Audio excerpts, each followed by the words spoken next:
Hello, friends.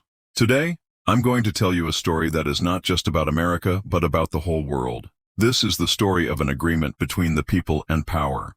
A story born after a revolution, when freedom was won, but fear remained. Fear that the new government might become just like the old monarchy and take away people's voices and liberty. Historical background. Why was the Bill of Rights needed? After America gained independence in 1783, the leaders set out to create a new constitution.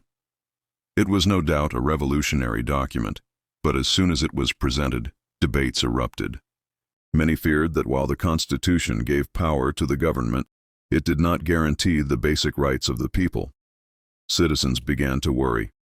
What if this new government turned into another form of tyranny, just like the British Crown they had fought against?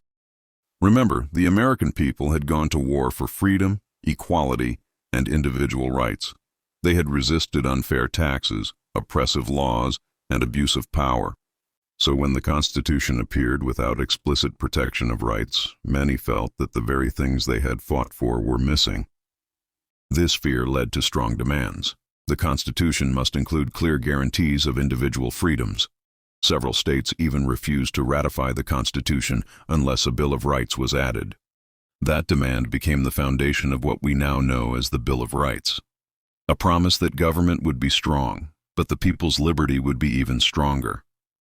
James Madison, the people's advocate and architect of the Constitution. One name shines above all in this story: James Madison, often called the father of the Constitution. At first, Madison wasn't convinced that a Bill of Rights was necessary. He believed the structure of the Constitution already limited government power. But when he saw the deep mistrust among the people and the conditions set by the states, he realized something important. Without the trust of the people, the Constitution would never survive. So Madison took on the role of a bridge between the government and the people. He promised to introduce amendments that would protect individual rights. He carefully studied the state's demands, gathered ideas, and drafted a proposal that later became the Bill of Rights. In 1791, when the first 10 amendments were ratified, it was Madison's vision and dedication that turned them into reality. Thanks to him, Americans gained new confidence in their government. The first 10 amendments, the heart of the Bill of Rights. The First Amendment protected freedom of religion, speech, the press, peaceful assembly, and the right to petition the government. The Second Amendment gave citizens the right to bear arms, not only for self-defense but also as a safeguard against tyranny. The Third and Fourth Amendments protected private homes and lives from unwarranted intrusion. The Fifth, Sixth, and Seventh guaranteed fair trials and justice. The Eighth Amendment outlawed cruel and unusual punishments, while the Ninth and 10th reminded everyone that people hold rights beyond what is written, and government's powers are limited. Together, these amendments restored faith, turning the Constitution from a suspicious document into a living promise.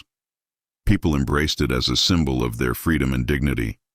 And so, friends, this was the story of the Bill of Rights, a pact between people and power.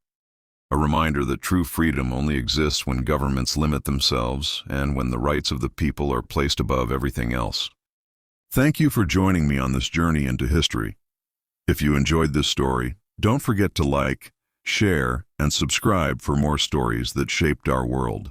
Until next time, stay curious, stay free.